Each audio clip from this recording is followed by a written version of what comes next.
Un soir, dans une ruelle sombre, des assaillants ont attaqué une femme. Elle a crié, mais les gars avaient de mauvaises intentions. Les hommes ont faussement expliqué qu'ils n'étaient pas hostiles, mais que le père de la jeune fille devait une certaine somme et s'est enfui. L'un des criminels a dit à l'inconnu que même si elle criait, personne ne l'entendrait de toute façon, alors il lui a dit de ne pas le forcer à recourir à la violence sans raison. Il semble que la jeune fille ait regardé quelque part derrière l'homme, qui lui a dit d'un ton moqueur qu'elle pensait vraiment que ses passants l'aideraient. Derrière le groupe de criminels, un jeune couple marchait dans la rue et a remarqué cet incident dans la ruelle. La jeune fille a suggéré à son petit ami d'appeler la police. Mais le gars l'a traité de folle et a expliqué que s'ils appelaient la police, ces bandits se vengeraient d'eux, alors le jeune homme a suggéré que quelqu'un aiderait certainement la victime, et il a suggéré à sa petite amie de s'enfuir.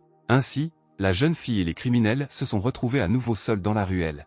La victime était bouleversée par le fait que les passants ne l'ont pas aidé et s'est mise à pleurer. Le principal dit qu'il était temps de commencer, car ses jeunes frères attendaient déjà leur tour. Avec ces mots, il attrapa brutalement la jeune fille par les cheveux. Soudain, quelqu'un appela l'homme par derrière, il se retourna pour regarder celui qui l'arrachait à son travail. Un écolier avec des lunettes se tenait devant les énormes hommes adultes, il avait l'air beaucoup plus faible que ces méchants. L'un des bandits a dit au garçon que ce n'était pas un endroit pour se promener, car il pourrait accidentellement se blesser. L'homme tenait un énorme bâton et était clairement sur le point de l'utiliser dans l'action. Mais soudain, quelque chose d'incroyable s'est produit, ce garçon banal a heurté les jambes d'un homme qui était beaucoup plus grand que lui. Le gars donne un deuxième coup au ventre, obligeant le criminel à voler sur le côté. L'homme arrive et heurte le mur de toutes ses forces. Les autres criminels sont confus, ils ne comprennent pas ce qui se passe. Mais alors l'étranger se frappe le genou au visage et l'homme qui était indigné, ils s'envolent tous les deux dans les airs. Du coup, le criminel vole droit vers le chef et la jeune fille kidnappée et tombe à proximité.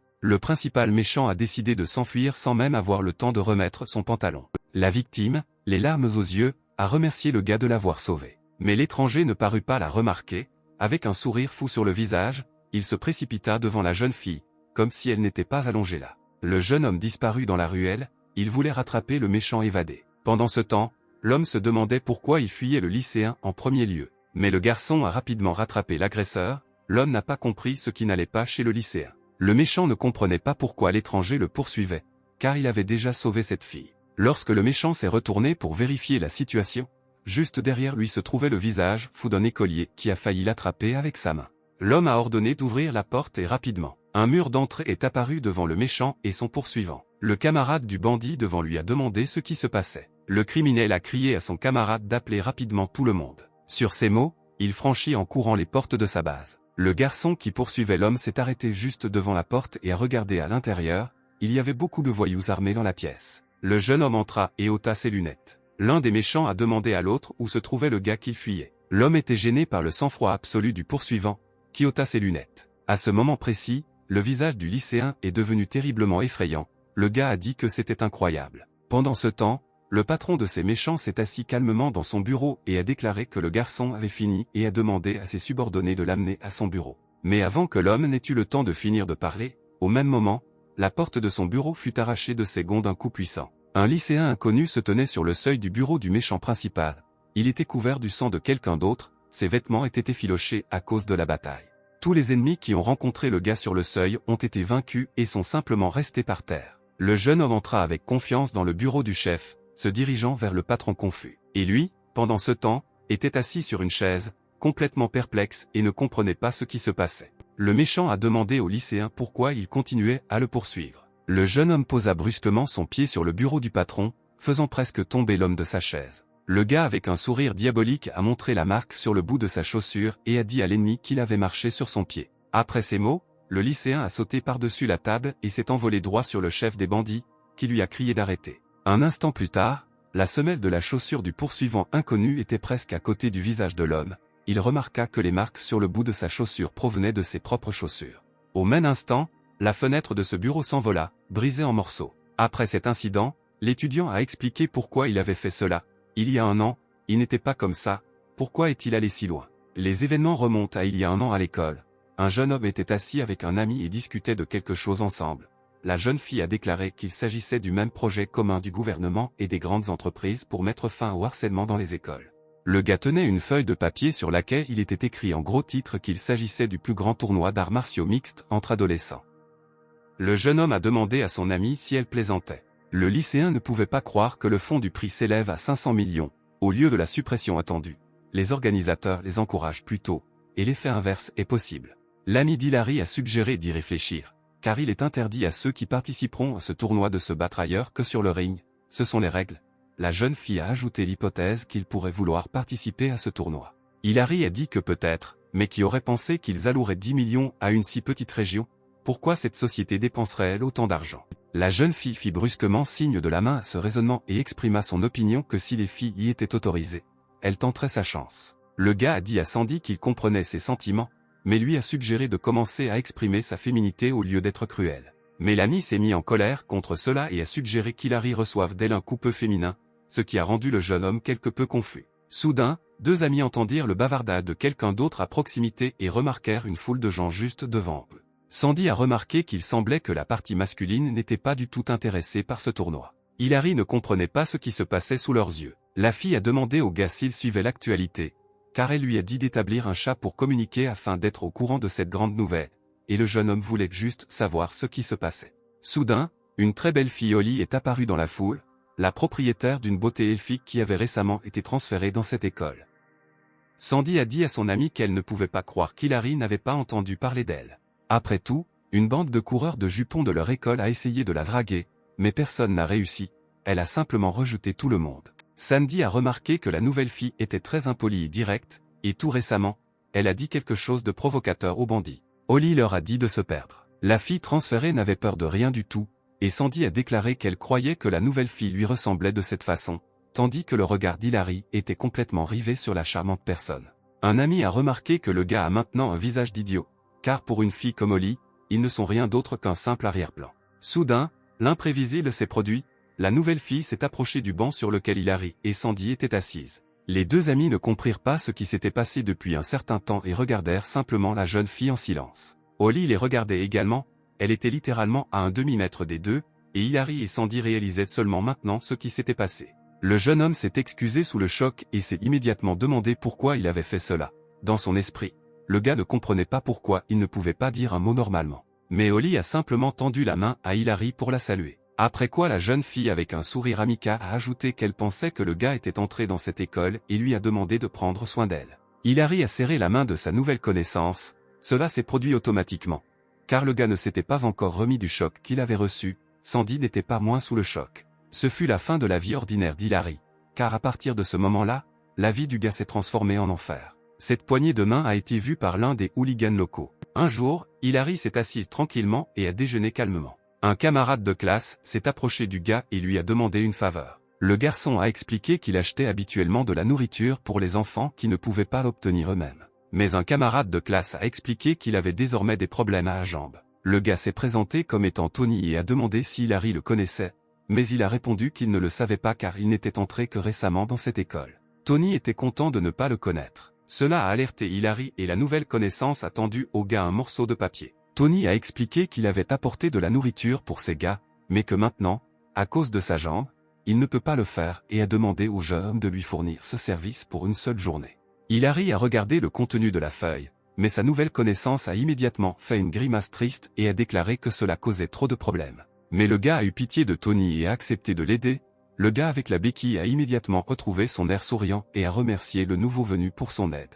Hillary se leva immédiatement de son siège et alla répondre à la demande de Tony. Après avoir acheté les produits nécessaires, le jeune homme s'est dirigé vers l'adresse indiquée, mais soudain Sandy l'a remarqué. La fille a reconnu le gars et lui a demandé où il était si pressé. Hillary a brièvement expliqué que Tony s'était blessé à la jambe et que le gars livrait de la nourriture à ses amis. Sans permettre à son ami de répondre quoi que ce soit, le jeune homme a déclaré qu'ils avaient probablement très faim et se sont précipités vers le but, et Sandy semblait vouloir dire quelque chose d'important. Sans hésiter, Hillary a noté que Tony est une personne de bonne humeur parce qu'il fait cela tous les jours et, entre-temps, lui-même était déjà au bon bureau. Le jeune homme au sourire amical s'est présenté à la classe assignée et a demandé si Dustin était là. Au même moment, tous les étudiants se sont tournés vers Hillary et leur visage semblait extrêmement choqué. À ce moment-là, le gars a pensé qu'il s'agissait probablement d'un autre bureau. Mais au même instant, une voix se fit entendre derrière lui, l'informant qu'il s'agissait du même bureau. Le jeune homme se retourna pour regarder celui qui apparut soudain derrière lui. Non seulement Hillary était une étudiante transférée, mais il n'utilisait aucun réseau social ni application de messagerie. Donc il ne savait pas qui était vraiment Dustin, ni que Tony était son garçon de course. Réalisant toute la situation dans laquelle Hilary s'était retrouvée, le gars s'est assis sous un arbre, bouleversé. Sandy s'est approchée du jeune homme et lui a demandé pourquoi le gars était si triste. Il l'a regardé. La fille s'est assise à côté de son ami et lui a demandé ce qui s'était passé. Sandy a ajouté que si quelqu'un dérange Hilary, laissez-le lui dire et elle s'en occupera immédiatement. Le jeune homme répondit à son ami qu'il valait mieux qu'elle ne s'inquiète pas pour lui. Sandy a déclaré qu'Hilary l'avait toujours aidé sans poser de questions et que maintenant, pour une raison quelconque, il voulait qu'elle le quitte, mais le jeune homme a objecté qu'il ne se souvenait pas du moment où il l'avait aidé. La fille lui a rappelé un incident survenu en 2e année d'école près de la rivière, mais le gars ne s'en souvenait pas. Sandy a dit que le jour où elle est tombée dans la rivière, Hilary a sauté à l'eau après elle, a ajouté la fille en plaisantant. Le gars sait-il à quel point il est difficile de retirer une personne qui ne sait pas du tout nager. Soudain, l'ami d'Hilary a cessé de sourire et est devenu sombre. La jeune fille a dit au jeune homme qu'à vrai dire, à ce moment-là, elle voulait se suicider, et à ce moment-là, lorsque le gars a sauté à l'eau et a ensuite commencé à demander de l'aide, Hilary a demandé à son ami pourquoi elle voulait se suicider. Sandy a dit que son père était aussi un ivrogne, alors il les battait constamment, la fille pouvait à peine le supporter. La jeune fille a ajouté que ce jour-là, l'homme qu'elle appelle père avait commis un acte impardonnable. Et puis mon ami a souri brusquement et m'a demandé d'oublier ça. Sandy s'est allongée sur l'herbe et a dit qu'elle avait tout enduré à cause de sa mère, mais que c'était difficile, surtout pour une fille en 2e année de lycée. La jeune fille a demandé à Hilary s'il se souvenait de ce qu'il avait dit lorsqu'ils sont sortis de l'eau. Un ami m'a rappelé que le jeune homme avait alors dit qu'il ne fallait pas entrer dans l'eau ici, parce que l'eau ici est tout simplement horrible, comme c'est dégoûtant. Sandy a dit qu'elle avait alors vraiment ri. La fille se releva de l'herbe et se tourna vers le gars. L'ami a dit qu'après avoir suffisamment ri, quelque chose chez elle lui donnait envie de revivre. Hilary la regarda avec étonnement. Sandy a ajouté qu'avant que le gars ne saute à l'eau pour la sauver, elle détestait les gars, mais après ce jour, elle avait l'impression qu'elle pouvait leur faire un peu plus confiance. La jeune fille se demandait pourquoi Hilary, même s'il ne savait pas nager, avait décidé de la sauver. Le jeune homme a répondu qu'il avait vu quelqu'un tomber à l'eau et qu'il ne savait pas quoi faire, alors c'est sorti instinctivement. Sandy a plaisanté en disant que le gars était tombé amoureux d'elle, mais il s'y est immédiatement opposé et son ami a répondu que c'était une telle blague. Quelque temps plus tard, Hilary a apporté les courses de Dustin, le gars a dit qu'il n'y avait pas de pain qu'il avait demandé à la cafétéria. Mais l'intimidateur a répondu que le gars n'avait rien fait de mal, Tony n'avait tout simplement pas tout bien expliqué. Dustin se tourna vers Tony, qui sursauta de peur. Le garçon a immédiatement commencé à s'excuser et à supplier de tout arranger. Mais Dustin a continué en disant que même si c'était l'erreur de Tony, il ne pouvait pas laisser Hilary partir s'il voulait donner l'exemple. L'intimidateur a ajouté que ce serait œuvre du gars avec la béquille. Et il l'a menacé, sinon il redeviendrait un garçon de course. Avec ces mots, Tony lança son poing vers Hilary. Tous les hooligans présents ont ri, Dustin a demandé à quelqu'un de le filmer et quelqu'un a qualifié Tony de fort par moquerie. Ensuite, le principal a demandé aux garçons de battre Hilary plus facilement, car à ce moment-là, leur princesse elfique regardait les gars. Il semblait à Hilary que les gens se suicident simplement parce qu'ils ne peuvent plus supporter une telle vie, mais il réalise maintenant que ce n'est pas la vraie raison. Dustin a dit à son nouveau garçon de course que son travail devait rester secret pour tout le monde et que si quelqu'un le découvrait, la punition serait sévère. Le chef a laissé entendre qu'il ferait des choses désagréables à sa jeune sœur. La raison n'est pas qu'Hilary ne puisse pas vivre une telle vie. Une personne décide de se suicider alors qu'elle n'a tout simplement pas d'autre choix. Lorsque toutes les options pour le chemin de la vie sont tombées dans l'oubli, alors la personne commence à chercher un chemin qu'elle n'est plus obligée de suivre. Du moins c'est ce que ressentait Hilary. Le jeune homme se tenait au bord du toit et se demandait quoi faire ensuite. Le gars ne savait plus quoi faire maintenant. Soudain, une main toucha son épaule par derrière. Hilary a paniqué, il s'est jeté à genoux et s'est couvert la tête avec ses mains avec horreur, répétant fébrilement qu'il lui pardonnerait et qu'il obtiendrait certainement de l'argent pour eux. Il s'est avéré que Sandy était derrière le gars. Le jeune homme essaya de se justifier pour que la jeune fille ne s'inquiète pas pour lui. Mais un ami lui a demandé avec frustration depuis quand il était devenu comme ça. Hilary a commencé à crier, il a dit qu'il était un lâche et a demandé à Sandy de le laisser tranquille. La fille voulait en quelque sorte soutenir le gars, mais le jeune homme lui a demandé d'arrêter de faire semblant de s'inquiéter pour lui et a ajouté qu'il en avait déjà marre. En quittant le toit, le gars a dit à Sandy d'arrêter de le suivre, sinon il la tuerait. Après ces mots, la jeune fille s'est mise en colère et, traitant son ami de lâche, lui a souhaité la mort, elle ne pouvait pas croire qu'elle l'appelait son ami. Le lendemain, à l'école, pendant le déjeuner, tout le monde était assis en groupe et Hilary mangeait seul. Chaque groupe discutait de quelque chose, mais le jeune homme restait simplement silencieux. Soudain, quelqu'un l'a frappé à la tête avec une telle force que son visage a volé dans le récipient de nourriture. L'un des intimidateurs de Dustin est apparu derrière Hilary, il a demandé pardon en plaisantant et a dit qu'il y avait une mouche sur la tête du gars. Le jeune homme a rapidement répondu à l'ennemi que tout allait bien et qu'il allait bien. Mais au même moment, le gars reçut un deuxième coup tout aussi fort et le visage d'Hilary replongea dans le récipient à lunch. Le jeune homme se releva et essaya de se racler la gorge. L'intimidateur a répété la moquerie selon laquelle une mouche s'était à nouveau posée sur la tête du gars. À ce moment-là, la silhouette de Dustin lui-même est apparue sur le seuil de la salle de classe. Le grand type a dit au gars en se moquant que les amis prennent soin les uns des autres, ça ressemble à une belle scène. Pendant une seconde, Dustin fit semblant d'avoir l'air pensif. Et un instant plus tard, il leva de nouveau la main au-dessus de la tête du type pour tuer la mouche inexistante. Soudain, son énorme patte fut saisie par deux paumes féminines. Hilary, lui serrant la tête avec ses mains, se préparant à recevoir un nouveau coup, réalisa soudain qu'il traînait depuis un temps suspect. Sandy tenait fermement la main puissante de l'ennemi. La fille a dit à l'intimidateur que ce n'était pas cool d'intimider les faibles parce qu'ils sont plus forts. Mais Dustin a souri d'un air dégoûtant à la fille, et au même moment il a mis sa main sous la veste de Sandy. La jeune fille recula devant le scélérat et fut indignée par son action. Le grand type eut un sourire laid et demanda pourquoi Sandy s'était soudainement arrêtée. La fille a répondu que même s'il prétendait être fort, alors pour elle, il serait toujours une bande de faibles caressant leur fierté, et a ajouté que s'il continuait à intimider Hilary, la fille se présenterait à la police. Le deuxième des hooligans, qui est blond, a traité Sandy de folle, lui a dit d'appeler la police et a ajouté qu'il verrait qui mourrait en premier, car les gens comme elle devraient être massacrés pour le bien de la normalité.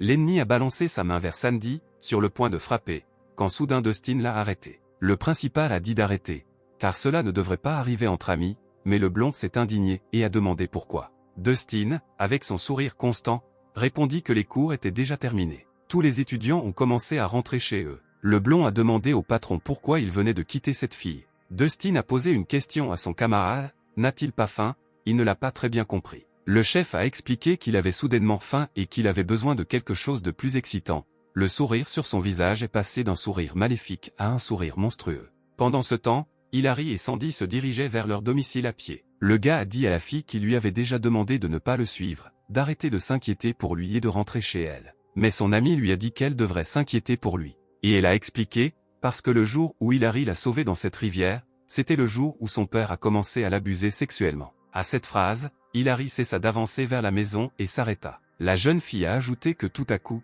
un parfait inconnu a commencé à prendre soin d'elle, puis elle a trouvé la force de continuer sa vie. Un ami a dit que pour elle, Hilary était devenu un père de substitution, ce qui lui permettait de communiquer plus librement avec d'autres personnes. Sandy a décidé qu'elle ne quitterait pas le gars, même s'il pensait que cela ne la regardait pas. Par conséquent, la jeune fille a demandé de simplement compter sur elle pour qu'ils puissent mettre fin ensemble à toutes ces brimades. Hilary écouta son ami en silence et, à la fin, lui demanda ce qu'il devait faire. Le gars a commencé à crier de désespoir, l'informant que ses voyous menaçaient sa petite sœur, alors ce que Sandy lui ordonnerait de faire. Le jeune homme a ajouté que s'il ne résiste pas, tout ira bien, ces voyous ne toucheront personne, y compris Sandy. Hilary se tourna vers son amie, mais elle n'était plus là, il y a quelques secondes à peine, elle y était. L'ami de Sandy est parti à sa recherche, il n'avait aucune idée de l'endroit où était allé son ami. Mais soudain, Hilary réalisa où elle aurait pu aller, ou plutôt qu'il avait kidnappé. Pendant ce temps, Dustin et ses intimidateurs ont traîné Sandy jusqu'à un bâtiment abandonné. Les ennemis ont jeté la jeune fille au sol et elle leur a crié de lâcher leurs mains.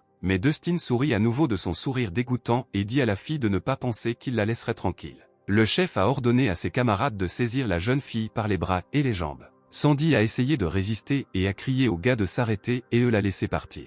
Mais les hooligans ont ignoré ses demandes et ont continué à faire ce qu'ils avaient en tête. La fille a crié trop fort, alors Dustin a ordonné à un membre de sa bande d'enlever ses chaussettes et de les lui donner. Le gars a rapidement enlevé ses chaussures et ses chaussettes. Il les tendit à Dustin, qui remarqua la terrible puanteur provenant des chaussettes. Le chef se tourna vers la jeune fille et lui dit que s'ils étaient restés silencieux, tout aurait été beaucoup plus simple. Dustin a bourré la bouche de Sandy avec ses chaussettes. Une bande de voyous a attaqué la jeune fille comme une meute de loups sauvages. Sandy devenait folle de peur, perdant son dernier espoir de salut. Soudain, derrière les bandits, quelqu'un a crié, exigeant de s'arrêter. Hilary a couru vers la foule de gars, un bâton à la main. Mais un instant plus tard, le gars se fait frapper dans le dos avec un bâton par le blond. Le jeune homme a failli perdre connaissance. Hilary est tombée face contre terre. La jeune fille cracha le bâillon et appela son ami, espérant qu'il était encore conscient. Le jeune homme a rampé vers les méchants, tout en s'éclaircissant la gorge par manque d'oxygène après le coup. Le principal a crié des éloges au blond, et il se tenait déjà avec un bâton au-dessus d'Hilary, se préparant à frapper à nouveau. Le jeune homme, désespéré, a crié à Dustin qu'il avait fait tout ce que la bande de hooligans lui avait ordonné de faire. Pourquoi faisait-il cela? Mais le patron local a répondu pour laisser le gars réfléchir par lui-même. Et aussitôt le chef répondit qu'il pouvait manger quand il voulait. La jeune fille, en larmes, a tenté de s'excuser auprès des scélérats, les suppliant de ne pas faire cela. Mais Dustin ramassa silencieusement le bâillon chaussette abandonné. Le chef s'est mis en colère contre Sandy et lui a crié dessus, mais elle a craché le bâillon et a levé la main pour frapper. Hilary, en larmes, a supplié les méchants d'arrêter. Mais aussitôt sa bouche fut bâillonnée par la blonde, qui s'assit sur le mec. Dustin, souriant malicieusement, a exigé que son assistant tienne fermement le jeune homme pour qu'il ne rate aucune scène. Et l'ennemi lui-même commença à mettre ses mains sous les vêtements de la jeune fille. Le chef ôta les sous-vêtements de Sandy et s'approcha d'elle de près. Les autres gars du gang ont continué à tenir la fille pour qu'elle ne tremble pas, et Hilary a fait de vaines tentatives pour échapper à la forte emprise de la blonde.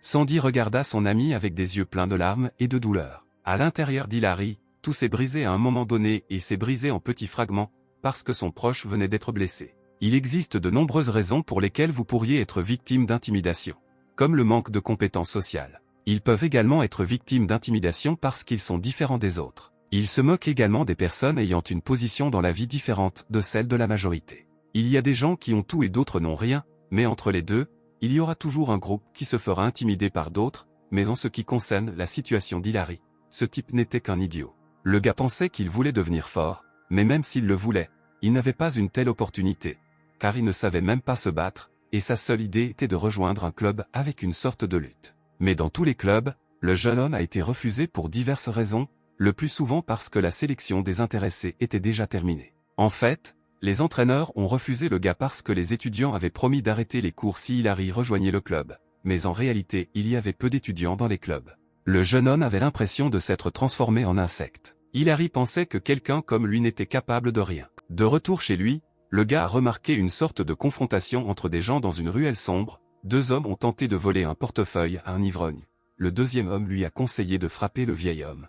Hilary ramasse un gros rocher sur le sol. Rassemblant tout son courage, l'homme a couru aussi vite qu'il a pu vers les criminels, leur criant simultanément d'arrêter. Et voilà, à 1 mètre des braqueurs, le jeune homme lève la main avec un pavé pour frapper. Mais au tout dernier moment, par malchance, Hilary trébuche sur une pierre et tombe, laissant tomber la pierre de sa main. Les criminels se tenaient à la tête de l'homme et étaient perplexes face à son étrange apparence. Immédiatement, l'un des hommes a levé sa jambe au-dessus de la tête du jeune homme, avec l'intention de frapper. Hilary est devenu mentalement complètement désespéré, réalisant que quelqu'un comme lui n'était capable de rien faire. Soudain, un inconnu donne un coup de pied à l'un des criminels. Le jeune homme reconnut cette fille, c'était la nouvelle fille, Holly. De son coup, la jeune fille envoya l'ennemi directement dans le mur. Ensuite, le deuxième voleur a crié après la jeune fille et lui a lancé une bouteille. Mais Holly a habilement intercepté le coup et a attrapé l'homme à la gorge. La jeune fille se groupa et, sautant, emporta l'ennemi avec elle d'une poigne puissante. Holly a jeté l'homme sur elle-même et l'a frappé de toutes ses forces sur la route bétonnée, tandis qu'Hilary, qui regardait à proximité, était impressionné par l'habileté de la nouvelle fille. La jeune fille s'est approchée de l'homme qui a été attaqué par 2 voleurs. Le jeune homme voulait dire quelque chose, mais Holly ne semblait pas le remarquer. La nouvelle fille s'est assise à côté de l'homme et s'est adressée à lui comme à un oncle, elle lui a demandé de ne pas dormir ici. La jeune fille a mis son parent sur le dos et s'est éloignée, réprimandant simultanément l'homme pour avoir forcé sa nièce à faire de telles choses. Pendant ce temps, Hilary était étonné de voir comment une fille aussi fragile pouvait battre 2 hommes adultes. Le jeune homme a demandé à Holly de ralentir. Mais la nouvelle fille continuait à entraîner l'homme sur elle, lui reprochant qu'il était devenu plus lourd et qu'elle ne pourrait bientôt plus s'occuper de lui. Le gars était complètement désespéré que Holly ne l'ait pas remarqué. Il a décidé que la fille ne se souciait pas beaucoup de quelqu'un comme lui. Soudain, la nouvelle fille interpella le jeune homme qui leva son regard duveteux et triste. La jeune fille décida finalement de s'arrêter et prit une profonde inspiration. Holly s'est tourné vers le gars et lui a demandé ce qu'il valait, n'allait-il pas l'aider? Hilary portait l'oncle de la nouvelle fille et elle le conduisait. Le gars a regardé la fille, car après cette bataille, il avait beaucoup de questions. Holly a commencé la conversation elle-même, elle a demandé au jeune homme s'il savait comment une fille aussi faible qu'elle était capable de les vaincre. Hilary était stupéfaite que la jeune fille réponde si facilement à ses questions. La nouvelle fille s'est retournée et a dit au gars que c'était grâce à lui. Le jeune homme devint tout rouge et précisa ce que la jeune fille voulait dire par ces mots. Holly a expliqué qu'elle ne possède pas de force physique brute. Cependant, alors qu'ils étaient distraits par le garçon, elle a pu se rapprocher d'eux sans se faire remarquer. La nouvelle venue a ajouté que même si son adversaire est physiquement supérieur, s'il est pris au dépourvu, même la fille la plus faible comme elle peut sortir victorieuse. La jeune fille a ajouté qu'il existe 3 endroits extrêmement vulnérables, mais qu'il est assez difficile d'en profiter, car ils peuvent être facilement protégés. Ces endroits vulnérables sont les yeux, l'aide et la mâchoire. Holly a ajouté que même si la mâchoire semble solide, sa structure est assez fragile et peut facilement être assommée. De plus, un grand nombre de nerfs y passent. Si vous frappez correctement un ennemi qui n'a pas eu le temps de se défendre, vous pouvez alors l'assommer d'un seul coup. Lorsque le second a vu ce qui était arrivé au premier, il a paniqué et s'est précipité sur elle de toutes ses forces avec une bouteille dans sa main. Parce que la fille a dit qu'elle avait simplement utilisé sa propre force contre lui, quand il s'est approché de Holly, elle a simplement légèrement poussé le gars dans la direction dont elle avait besoin. La jeune fille a expliqué qu'elle était ainsi capable d'utiliser une technique qu'elle n'aurait jamais pu faire dans une situation normale. Hilary continuait de se demander comment la nouvelle fille avait réussi à tout réussir. Holly a dit au gars que s'il était intéressé par la façon dont elle y était parvenue, alors elle avait un professeur qui l'avait aidé à apprendre tout cela. Le jeune homme a demandé à la jeune fille qui était ce professeur. Hilary a aidé la jeune fille à ramener son oncle à la maison, ils ont jeté l'homme sur le canapé pour qu'il s'endorme. Et Holly a présenté son oncle comme étant son professeur, le gars avait du mal à y croire. La jeune fille a expliqué que son oncle avait maintenant des problèmes avec le gymnase, qu'il serait bientôt fermé, mais que le plus important était que l'homme avait perdu toute envie d'enseigner à qui que ce soit. Hilary tomba à genoux devant l'homme assis sur le canapé. Holly n'a pas compris ce que le gars essayait de faire et lui a posé des questions à ce sujet. Le jeune homme a commencé à s'incliner devant l'oncle de la nouvelle fille et à le supplier de le prendre comme étudiant. Le gars a dit qu'il voulait devenir plus fort, mais personne ne voulait l'accepter. Hilary a ajouté qu'il veut détruire ses ennemis, mais qu'un lâche comme lui ne peut rien faire. En réponse, seul le silence est venu de l'homme, mais le jeune homme n'a pas abandonné et a continué à s'incliner. Mentalement le gars a commencé à désespérer. Oncle Holly s'est soudainement assis sur le lit. Le silence continuait d'émaner de l'homme. L'oncle de la nouvelle fille se lève brusquement du canapé. Hilary était confuse, mais a continué à attendre les autres actions de l'homme. Soudain, le vieil homme parla. Il dit qu'il semblait que les journées amusantes étaient terminées. Hilary lui a soigneusement demandé si cela signifiait que le gars était accepté. L'homme a répondu par l'affirmative et le jeune homme l'a remercié en retour. Le lendemain, au bureau, oncle Holly a préparé un contrat pour le gars, il a précisé ce que cela signifiait, il devait signer le contrat. Hilary a parcouru le contenu du texte du document, il disait que le gars doit exécuter toutes ses commandes quoi qu'il arrive, la contribution le sera également, peu importe comment l'homme l'appelle. Le jeune homme a continué à lire le contrat pour clarification, il indiquait également que, en outre, si le gars se battait en utilisant les compétences apprises de l'oncle Holly, il devrait lui donner une part de tout l'argent ainsi reçu au taux de 8 contre 2.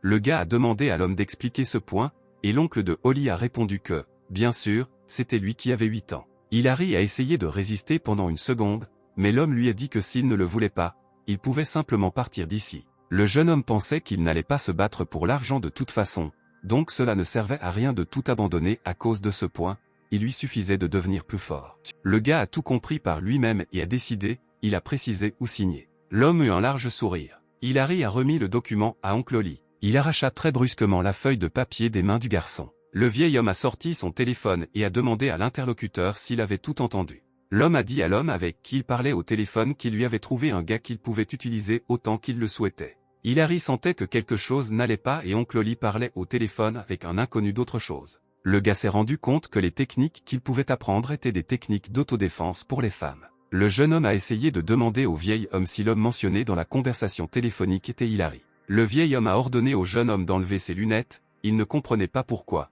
mais il les a enlevées. Le gars a quand même demandé pourquoi il était nécessaire de faire ça. L'homme lui expliqua en toussant qu'il ne fallait pas frapper un homme avec des lunettes, mais le jeune homme lui demanda ce qu'il avait dit. Oncle Holly a dit que le gars viendrait bientôt, alors Hilary saurait tout. Le jeune homme a immédiatement répondu en lui demandant qui viendrait. Le vieil homme demanda pensivement au jeune homme s'il avait entendu parler du plus grand tournoi d'arts martiaux mixtes, il répondit qu'il n'avait pas beaucoup entendu parler. L'homme a ajouté que la personne qui a proposé cela sera bientôt là. Soudain, la porte s'est ouverte, oncle Holly a dit qu'il était là.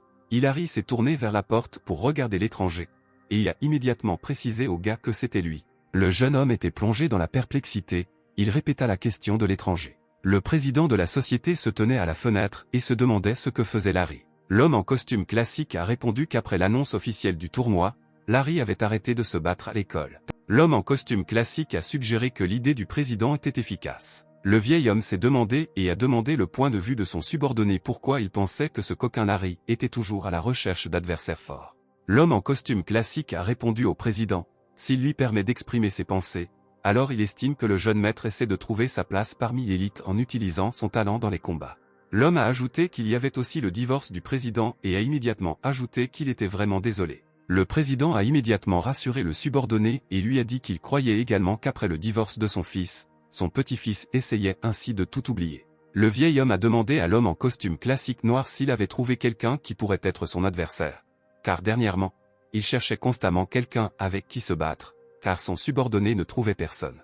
Mais l'homme en costume classique noir a répondu qu'il en avait trouvé un, qu'il avait déjà signé le contrat lui-même. Le vieil homme a demandé à son subordonné qui il était. Pendant ce temps, au Fat Club, Hilary était allongé sur le sol, on lui a ordonné de se lever, mais il n'a pas réagi du tout. Le grand et bel étranger a déclaré que le garçon s'était évanoui après un seul coup et qu'il ne savait plus quoi faire maintenant. Oncle Oli a répondu que cela pouvait être considéré comme une sorte de connaissance, même si ce n'était pas lui qui l'avait assommé. L'étranger a demandé au vieil homme. L'homme a précisé qu'il supposait que ce type n'avait pas mangé ni dormi ces derniers jours, mais que l'étranger ne l'avait pas assommé. Oncle Oli a ajouté qu'Hilary s'était simplement endormi. Le vieil homme sourit et dit à l'étranger qu'avec ses compétences, il ne vaincrait jamais Hilary, donc il n'avait pas à s'inquiéter. Mais le jeune homme a été indigné par les propos durs de l'homme, il a déclaré qu'il avait détruit de nombreux gangs à travers le pays. Ce à quoi Oncle Oli a répondu qu'il comprendrait bientôt ce qu'il voulait dire. Pendant ce temps, Hilary se réveillait, il ne comprenait pas quand il s'endormait et quel était ce bruit,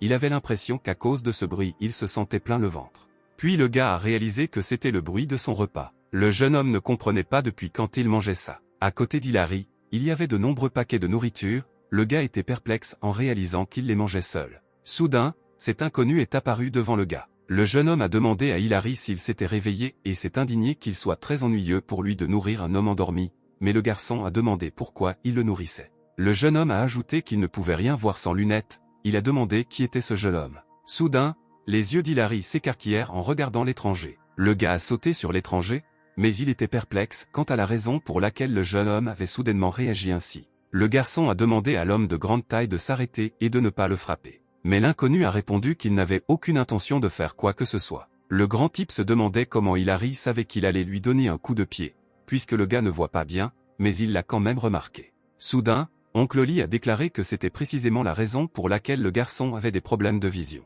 L'homme a ajouté qu'il avait dit que le grand ne le vaincra pas, peu importe ses efforts. Le garçon ne comprit pas ce que le vieil homme préparait. Le grand n'a pas non plus très bien compris le vieil homme, mais il a dit à Hilary qu'il était un cadavre. Le jeune homme a demandé au professeur pourquoi cet homme l'avait soudainement attaqué. Pendant ce temps, le grand était déjà en position de combat, prêt à attaquer à tout moment. Mais l'homme a répondu qu'Hilary lui-même avait signé le contrat et qu'il pourrait donc facilement être battu à moitié mort. Le garçon a demandé s'il existait une telle chose, ce à quoi le professeur a simplement écarté les bras. Au même instant, le grand, de toutes ses forces, chargea le visage d'Hilary avec son poing. Suite à cette attaque, le jeune homme s'est envolé au loin et s'est roulé le cou sur le sol. L'étranger a dit que bien sûr, cela était dans le contrat, et qu'il serait étrange que le gars ne puisse pas vaincre une faible comme Hilary. Le garçon s'est remis du coup et a appelé le professeur. Le jeune homme a demandé s'il pouvait annuler le contrat et a ajouté que tout serait vain s'il mourait sans apprendre à se battre. Le grand était mentalement indigné, car il a frappé le garçon de toutes ses forces,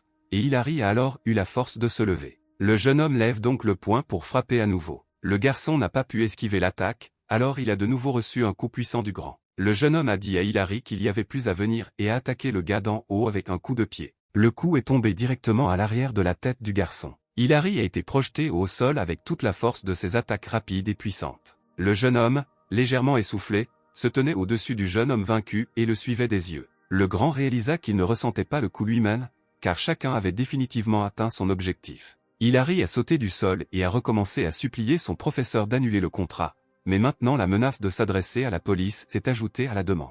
Le jeune homme est devenu furieux et était sur le point de frapper à nouveau le garçon. Et l'oncle de Holly lui a dit qu'il l'avait prévenu qu'il ne pourrait pas battre Hilary s'il enlevait ses lunettes. Le grand était indigné de savoir comment cela était-il possible, car le garçon ressemblait à un faible. L'homme a expliqué que c'est l'œuvre de la vision dorée. Le jeune homme était perplexe, c'était la première fois qu'il entendait parler d'une telle chose. Le vieil homme a dit que les combattants expérimentés cachent toujours inconsciemment une partie de leurs mouvements lorsqu'ils attaquent. Car si l'adversaire voit vos mouvements du début à la fin, il ne lui sera alors pas difficile d'échapper. L'homme a ajouté que peu importe vos efforts, vous ne pourrez pas tout cacher car c'est le cœur de ces mouvements, car même le moindre mouvement de ces muscles se reflète dans le noyau sur lequel sont basés ces mouvements. Le grand demanda ce que cela avait à voir avec cette vision dorée ou quelque chose du genre. L'homme a répondu que la raison pour laquelle les gens ne voient pas le mouvement des autres est parce qu'ils comptent trop sur leur vue. Oncle Oli a ajouté que les gens voient trop de choses à travers leurs yeux et ne peuvent pas se concentrer sur autre chose. Il a donné un exemple si son adversaire était un gangster avec un tatouage très visible, ou avec un sourire sanguinaire, ou s'il réussissait une feinte. Le vieil homme a répondu que les yeux d'Hilary étaient spéciaux. Le gars ne voit rien de tout cela, mais il peut facilement voir le noyau, la base de tous les mouvements. Le grand précisa si c'était ce qu'on appelle la vision dorée. Puis Hillary lui-même est intervenu, il s'est excusé de les avoir interrompus pendant qu'ils parlaient, mais le gars a dit qu'il l'avait forcé à signer un contrat pour qu'il devienne un punching ball, et le gars lui-même n'était pas du tout capable de prédire les mouvements. Le jeune homme a ajouté qu'il n'avait pas passé de test de vision et a demandé comment il connaissait son acuité visuelle. L'homme a tendu la main devant Hillary, dans laquelle se trouvaient les lunettes du garçon, et il a dit qu'il avait essayé de porter ses lunettes. Le grand remarqua avec irritation que tout cela était une sorte d'absurdité. Il ne comprenait pas comment une personne pouvait déterminer la vision d'une autre simplement en portant ses lunettes. Oncle Oli a expliqué que tout cela était bien sûr dû au fait que l'homme lui-même avait la même vision dorée. À ces mots, le vieil homme enfila les lunettes d'Hillary. Le jeune homme fit à nouveau une remarque à Seb selon laquelle le vieil homme pouvait réellement échapper à toute attaque grâce à cette vision. L'homme a répondu par la négative et a expliqué que son corps réagit simplement automatiquement aux mouvements brusques, on peut donc dire qu'il a un sixième sens accru. Oncle Oli a résumé qu'Hillary est une combattante née. Le garçon fut choqué par la déclaration du vieil homme. L'homme a dit que peut-être il n'y avait personne de meilleur que lui dans ce pays pour esquiver les attaques, et a noté que Larry, avec sa vitesse actuelle, n'avait pas 20% de chance de le vaincre. Larry, avec un sourire narquois, décida de clarifier quelque chose. Le grand a demandé au vieil homme s'il pouvait tuer Hillary, s'il pouvait tuer n'importe qui dans ce pays. Larry s'est maintenant tourné vers Hillary, il a dit qu'il avait raison de dire qu'il fallait en finir avec le garçon, mais le jeune homme lui a demandé d'arrêter et de ne pas croire tout cela, parce que l'oncle Oli l'avait dit. Mais l'homme est intervenu, il a dit aux jeunes hommes que ce n'était pas le moment de s'entraîner, il appréciait beaucoup son temps, alors Larry devrait quitter cet endroit, mais le grand a immédiatement dit qu'il paierait le double. Le vieil homme a immédiatement permis à Larry de mesurer sa force. Mais Hillary était contrarié que son opinion n'ait pas été prise en compte. C'est ainsi que les vacances d'Hillary ont commencé, et c'est ainsi qu'elles se sont terminées. Le garçon était constamment sous une pluie de coups, n'ayant rien appris, le garçon retourne à l'école. Soudain, le gars ressentit une sorte de sensation agréable, il ne comprit pas où il se trouvait. Soudain, des lunettes sont apparues dans la tête du gars, le jeune homme n'a pas compris pourquoi elles sont apparues dans sa tête. Un instant plus tard, Hillary se réveilla brusquement. Ayant repris son souffle, le jeune homme ne parvenait pas à comprendre de quoi il s'agissait, un rêve ou pas, après quoi le jeune homme réalisa qu'il dormait en réalité au milieu de la rue. Et puis oncle Oli est apparu devant lui, il tenait une sorte de branche à la main. L'homme a demandé pourquoi il dormait ici. Le jeune homme a répondu qu'il ne savait pas lui-même comment il s'était retrouvé ici. L'oncle Oli a demandé au garçon s'il avait dit qu'aujourd'hui était le premier jour de son retour. Le jeune homme a accepté et s'est excusé. Sur ces mots, Hillary s'éloigna en courant, et l'homme le suivit du regard. Soudain, Oli appela le vieil homme, il se retourna à sa voix. La nièce a demandé à son oncle s'il avait hypnotisé le jeune homme. Mais il a sournoisement remarqué qu'il avait simplement installé un petit levier qui libère les émotions refoulées du gars vers l'extérieur. La jeune fille n'a pas bien compris les paroles de son oncle. L'homme sourit sournoisement et montra ses rangées de dents. Le vieil homme a expliqué à sa nièce que tout l'intérêt était dans les lunettes, dès que le gars les enlèverait, le plaisir commencerait. Hillary s'assit sur le seuil de l'école, réalisant qu'il n'avait pas changé pendant l'été. Le gars s'est rendu compte qu'il était toujours aussi pathétique. Le jeune homme ne pouvait pas croire que pendant un mois entier, il ne pouvait pas frapper Larry une seule fois, et avec de la tristesse dans la voix, il résuma qu'il n'avait aucun talent en arts martiaux. Soudain, quelqu'un reprit sa dernière phrase sur les arts martiaux. Soudain, les voyous qui marchent habituellement avec Dustin sont apparus devant le gars. L'un des voyous a demandé pourquoi le gars était allé à l'entraînement et s'il voulait se battre avec eux plus tard. Le blond suggéra de commencer le test maintenant et balança sa longue jambe vers le gars. Le coup a touché le jeune homme directement au corps et au visage. Après quoi Hillary a volé à toute vitesse directement dans le mur. Le blond s'est assis à côté du gars et a dit qu'ils avaient promis qu'ils prendraient soin de lui s'il leur donnait de l'argent et leur apportait le déjeuner. Le méchant a dit au gars de le remercier et a baissé la tête d'Hillary. Le jeune homme resta silencieux, ce qui exaspéra le blond. Il a frappé l'homme à la tête et lui a ordonné de parler. L'ennemi a ajouté qu'Hillary l'obligeait toujours à la frapper et la traiter de faible. Sous la force de ce coup, les lunettes rondes du type sont tombées sur la rue bétonnée. La blonde ajouta sarcastiquement que si le gars les avait écoutées, ses précieuses lunettes seraient restées intactes et non cassées. En partant, les gars se sont précipités après Hillary pour tout préparer pour eux pour demain, lui demandant d'essayer, sinon ils seraient battus. Soudain, le gars qui traquait les hooligans leur a crié des insultes. L'un des gars a répété les paroles d'Hilary. Le jeune homme leur a dit qu'ils pouvaient partir, mais qu'ils disent où se trouvait Dustin. Le type répéta la question, mais d'une voix plus rauque et plus forte. L'un des méchants a remarqué une foule d'étudiants qui ont décidé d'observer l'issue de la bataille. L'ennemi a remarqué une vadrouille pour laver le sol à côté de lui. L'intimidateur attrape la serpillière et casse la partie avec le chiffon. Le gars se bat avec Hillary avec ce bâton. Et maintenant, l'arme du méchant passe au-dessus de la tête du garçon. En un instant, le bâton s'avère cassé en deux. Le pied de quelqu'un apparaît devant la tête du jeune homme, ce qui brise le bâton en deux. Le méchant n'a pas compris ce qui s'est passé. La silhouette d'un homme de grande taille est apparue dans les airs. Soudain, Larry est apparu devant les méchants et a demandé aux méchants comment ils avaient osé toucher son sac de boxe sans autorisation. La blonde a demandé au gars qui est soudainement apparu qui il était. L'un des hooligans a dit à l'autre qu'un nouveau gars les avait rejoints aujourd'hui. Le blond a traité le nouveau venu de psychopathe. Larry a dit au blond que s'il continuait à discuter, il commencerait probablement tout seul. Mais l'ennemi devint furieux de ses paroles dures, et il ouvrit son couteau pliant. La blonde insulta le grand et lui dit qu'il était temps pour lui de redescendre sur terre. Soudain, un professeur de passage est intervenu dans la dispute entre les gars. Il a crié haut et fort à un groupe de jeunes hommes ce qu'il faisait là. Mais l'intimidateur a fait semblant d'être gentil et a expliqué au professeur que le nouveau avait demandé à lui montrer l'école. La blonde au sourire fin a invité Larry à lui montrer la salle de sport, et il a murmuré au jeune homme que nous en reparlerons la prochaine fois. L'enseignant a encore une fois averti le groupe de garçons de ne pas causer de problème immédiatement après les vacances. Tous les garçons ont quitté cette partie de l'école. La blonde a dit à Hillary de les accompagner dans un bâtiment abandonné après l'école. Et en partant, il a dit après lui qu'il y retrouverait Dustin. Pendant ce temps, au club d'autodéfense pour femmes, Larry a remarqué que le sac de boxe était en retard aujourd'hui. Quelque chose n'allait pas, et oncle Oli a suggéré au jeune homme d'aller vérifier pour ne plus s'inquiéter. Larry a répondu qu'il n'était pas fou, si c'était à l'école, il utiliserait simplement le professeur pour éviter une bagarre, mais s'il était pris dans un combat de rue, alors il ne pouvait que rêver du plus grand tournoi d'arts martiaux mixtes. L'homme a dit que cela pourrait mal finir. Larry a remarqué qu'il y avait vraiment un étudiant dans ce monde dont le vieil homme s'inquiétait. Mais oncle Oli s'y est opposé, il a dit qu'il ne s'inquiétait pas du tout pour lui. Le grand lui a alors demandé ce que l'homme voulait dire. Le vieil homme a dit à Larry qu'il pensait vraiment qu'Hillary ne pouvait vraiment pas le frapper du tout. L'homme a ajouté qu'il avait vu beaucoup de contre-attaques de sa part. Il n'y avait tout simplement pas l'ine force. Oncle Oli se demandait pourquoi le garçon se limitait. Le grand répondit sans hésitation, bien sûr, parce qu'il était plus fort. Mais le vieil homme s'y est opposé et lui a suggéré de bien réfléchir. En conduisant ici tous les jours en voiture, Hillary, pour arriver ici, gravit la montagne sur ses deux pieds, tandis que Larry se détend. Le garçon s'entraîne jusqu'à l'épuisement. L'homme a expliqué que la vraie raison est qu'Hillary n'est pas du tout en colère contre Larry. Le grand n'a pas compris l'essence des paroles de l'oncle Oli. Il a expliqué que le garçon n'était pas le genre de personne qui voulait simplement devenir le plus fort. L'homme a ajouté que des gens comme Hillary ne peuvent pas se battre à pleine puissance sans raison. Le vieil homme a expliqué que les mouvements du garçon sont purement instinctifs. En d'autres termes, tant qu'il est sain d'esprit, on ne peut rien attendre de lui au combat. Larry a demandé ce que cela signifie.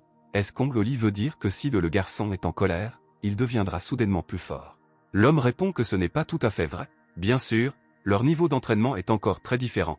Mais, si l'on ne parle pas d'un combat loyal sur le ring.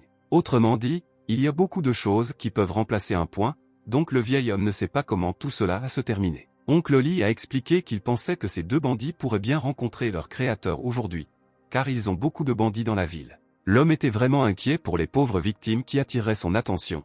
Larry espérait aveuglément que le garçon ne se battrait pas le premier jour d'école. Pendant ce temps, Hillary montait les escaliers d'un immeuble abandonné avec la bande de Dustin. Le gars ne comprenait pas pourquoi il ne ressentait aucune peur. D'ailleurs, quand il regarde les voyous, le jeune homme a juste envie de les tuer un à un, chacun d'entre eux. Mais chaque fois que cette pensée venait à l'esprit d'Hillary, le gars se sentait mal à l'aise. L'un des hooligans a dit qu'ils étaient là et que Dustin l'attendait. Le jeune homme entra dans un espace assez spacieux, mais il y avait du monde, c'étaient des voyous du gang de Dustin. Le gars pensait que chaque fois qu'il se trouvait dans une telle situation, tout devenait tellement excitant. Hillary jeta un coup d'œil autour de tout l'espace et soupçonna que Dustin était probablement le plus en retrait de tout le monde, assis à un bureau. Une fille était allongée sur le lit et un voyou la serrait contre elle, elle a demandé de l'aide. Le jeune homme se souvint un instant de l'incident avec Sandy, ce qui le mettait mal à l'aise. Mais l'intimidateur a plaisanté en disant que la fille demandait au garçon de course de l'aider, il l'a traité de stupide parce que demander de l'aide nécessite ceux qui sont plus forts, ce qu'elle peut attendre d'un perdant comme lui. Et à la fin, le tyran a traité la fille et Hillary d'insectes. Au même moment, l'ennemi reçoit un coup violent du garçon de course, le faisant tomber du matelas sur le côté. Le coup était si puissant que certaines dents du méchant se brisèrent tout simplement. et son corps s'est soulevé et s'est tordu en spirale, heurtant sa tête contre le béton. Tous les autres hooligans ont été déconcertés par cette attaque. Hilary a crié à Dustin de sortir, mais le blond ordonna de tuer ce garçon. Immédiatement, plusieurs adversaires se sont précipités vers le gars, mais le jeune homme se tenait près d'un tas de briques, il en a pris une. Dès que les opposants se sont approchés du jeune homme, celui-ci a frappé l'un des hooligans au visage avec une brique. Ensuite, le gars a commencé à attaquer tous ses ennemis avec des briques. L'un des hooligans lui a lancé une bouteille, mais Hilary a lancé avec précision un morceau de brique. Il a définitivement frappé la bouteille et l'a cassée entre les mains du méchant. Le jeune homme se leva d'un bond et frappa l'ennemi avec les deux jambes à la fois. Avec la force de ce coup, le corps de l'ennemi vola sur le côté à toute vitesse. Le méchant atterrit juste sur le blond, et les deux gars frappèrent la table derrière eux. Le blond commença à s'indigner et agita un couteau pliant, regardant sous le corps de son camarade déjà inconscient. Mais au même instant, Hilary sauta de toutes ses forces et de sa rapidité sur le blond et le type allongé sur lui. Avec cette attaque, le garçon a projeté les méchants sur le sol en béton. Ceux qui étaient autour de l'ennemi n'ont pas compris ce qu'était soudainement devenu le garçon de course tranquille. Certains des hooligans encore conscients ont pris la fuite pour sauver leur vie. Et donc Hilary s'est approché du bureau, qui était situé tout au bout de cet espace. Ici il était censé rencontrer Dustin afin de se venger de lui. Le jeune homme serra les doigts en un point et balança sa main pour porter un coup puissant à l'ennemi. Mais au dernier moment, une voix venant de la table lui demanda d'arrêter. Assis à la table n'était pas le principal ennemi de Dustin, mais son pion Tony. Le gars a supplié devant Hilary et a commencé en larmes à lui demander de ne pas le battre. Il avait un téléphone dans les mains. Tony a expliqué que les autres lui avaient ordonné de filmer le passage à tabac d'Hilary.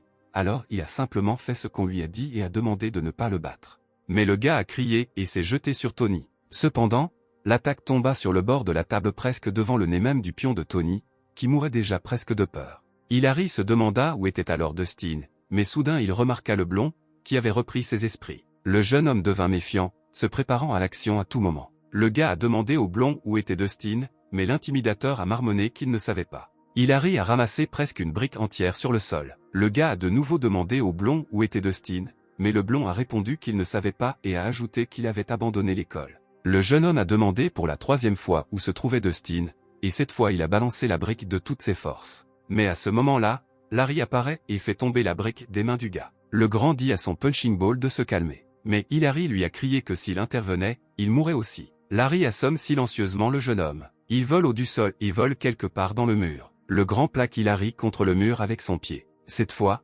Larry demande au gars de se calmer, mais sous une forme plus sévère, son regard n'exprimait pas un sourire calme, comme avant, mais de la colère. Mais Hilary siffla au grand qu'il savait que la jambe de Larry pressait fermement son corps contre le sol. Le grand professeur ne fera que détourner l'attention du fait qu'il sait où se trouve Dustin. Le gars saute du sol avec enthousiasme et attaque Larry avec des questions. Hilary attaque le gars en lui demandant de lui communiquer rapidement cette information et lui lance également son poing, mais le grand en réponse dit que c'est encore plus amusant et lui brandit également le poing. Deux poings se frappent. Au moment de la collision, Oncle Oli apparaît sur le champ de bataille, il arrête les attaques des deux gars en tenant leurs poings dans les siens. L'homme a déclaré que Dustin participait au plus grand tournoi d'arts martiaux entre adolescents. Hilary se demande pourquoi Dustin est allé à ce tournoi. Le gars a essayé de demander ce que l'oncle Oli voulait dire par ces mots. Mais au même moment, son corps a perdu l'équilibre et s'est envolé.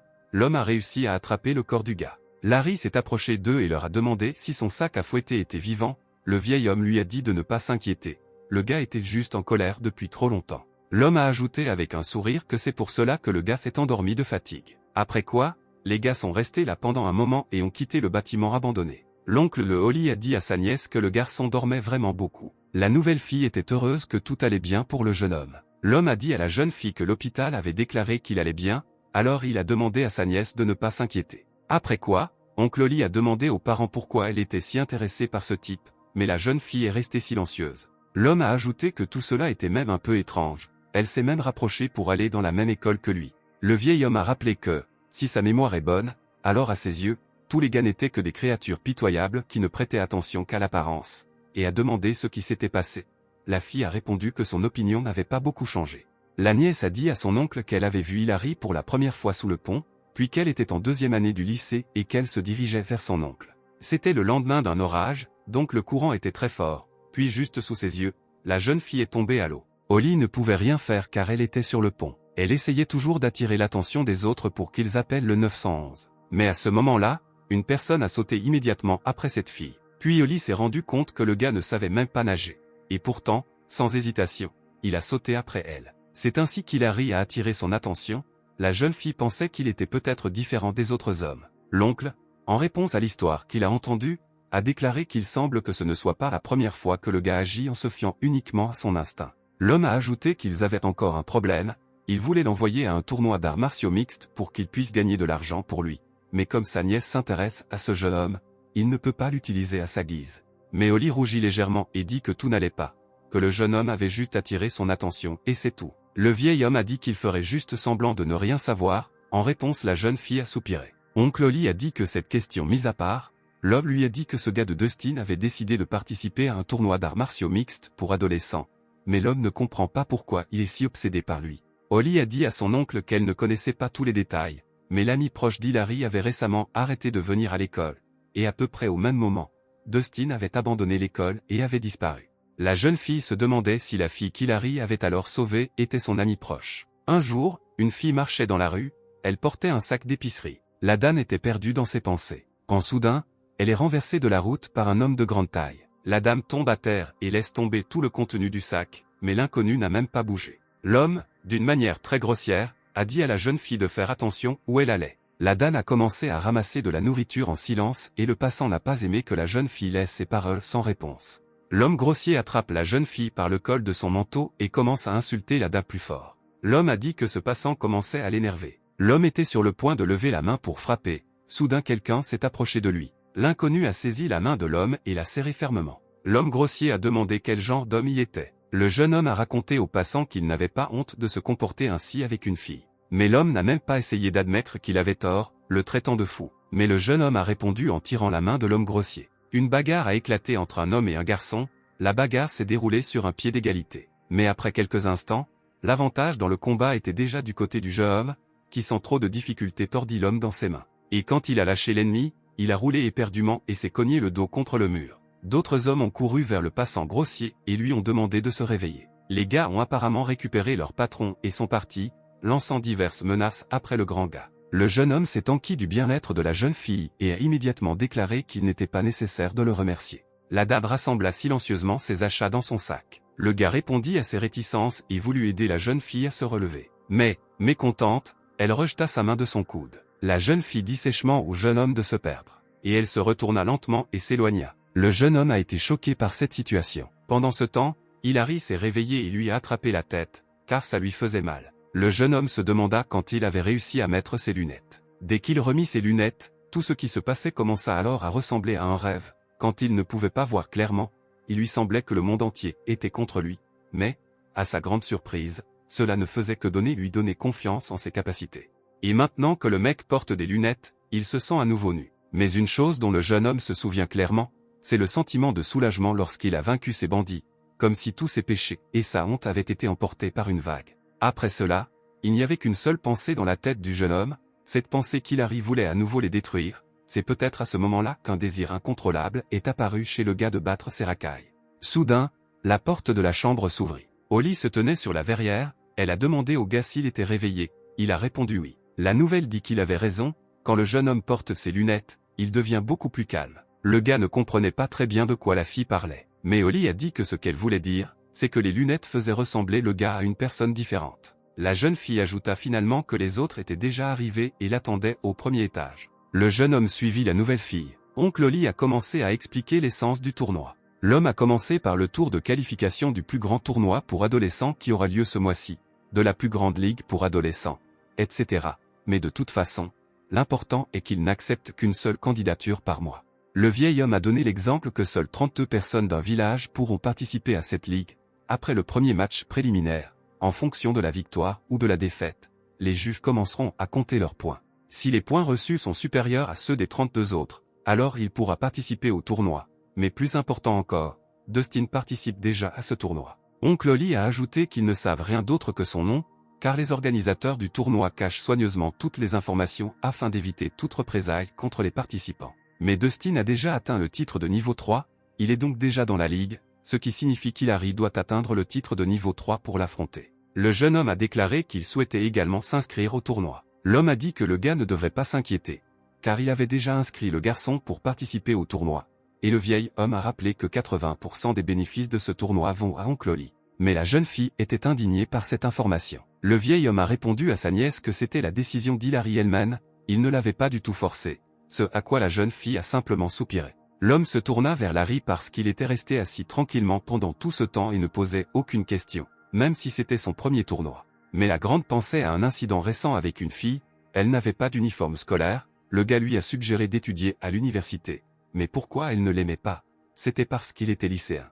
Le vieil homme a essayé de sortir Larry de ses pensées, il a soudainement levé la main et a dit qu'il avait une question sur le type de gars que les filles aiment. Toutes les personnes présentes étaient perplexes devant un contenu aussi inattendu de cette noble question. Oncle Oli a demandé au gars ce qu'il venait de demander. Larry a commencé à s'excuser en disant que ce n'était pas pour lui, mais pour un ami. Mais l'homme a dit que le grand homme n'avait pas d'amis, ce à quoi il a répondu offensé par l'affirmative. Le vieil homme remarqua qu'il était étrange et inattendu que le petit-fils du propriétaire de la société soit tombé amoureux. Mais Larry continua de protester en disant que ce n'était pas ce que pensait oncle Oli. Quelque temps plus tard, dans la soirée, Hilary s'apprêtait à rentrer chez elle car s'il était à nouveau impliqué dans un incident similaire comme la semaine dernière, il ne pourrait pas participer au tournoi. Cependant, le gars cherchait constamment des endroits où les méchants pourraient se retrouver. Même si le jeune homme avait terriblement peur, il ne pouvait pas arrêter ses jambes, comme si tout son corps le voulait. Le gars avait envie de revivre ce sentiment de soulagement lorsqu'il bat ses bandits, ce sentiment de libération qui lui avait tant manqué. Soudain quelqu'un appela Hilary. Le jeune homme regarda autour de lui en direction de la voix qui l'appelait. C'était un groupe de 4 gars, d'apparence peu amicale, visiblement des criminels. Et puis son cœur battait à tout rompre, comme s'il essayait de sortir de sa poitrine. Le gars ne comprenait pas pourquoi il était là, et il lui semblait qu'il le regrettait déjà. Mais à ce moment précis, les gars l'ont poussé au centre de leur groupe criminel, avec l'intention de régler le problème. L'homme a crié à Hilary pourquoi il ne l'avait pas entendu l'appeler. Le criminel inconnu a dit que si le gars ne veut pas mourir dans cette ruelle, alors laissez-le exposer tout ce qu'il a. Le jeune homme, se levant légèrement de terre, dit qu'il n'avait rien. Mais le voleur a traité le gars en plaisantant de héros et lui a dit d'enlever ses lunettes. L'homme a précisé qu'il était peu probable que le gars veuille que le criminel lui brise ses lunettes et son visage. Mais le jeune homme restait silencieux, le regard modestement baissé vers le sol. L'agresseur a demandé à Hilary s'il l'écoutait. L'homme ordonne à nouveau au garçon d'enlever ses lunettes, mais cette fois, il le frappe au visage de toutes ses forces, faisant perdre ses lunettes au garçon. Les lunettes tombèrent sur le carrelage de la rue, rebondissant sur le type. Le gars a finalement réalisé que venir ici était la bonne décision. L'expression calme et équilibrée du visage d'Hilary laisse brusquement place à un large sourire, plein de folie et de passion pour les combats.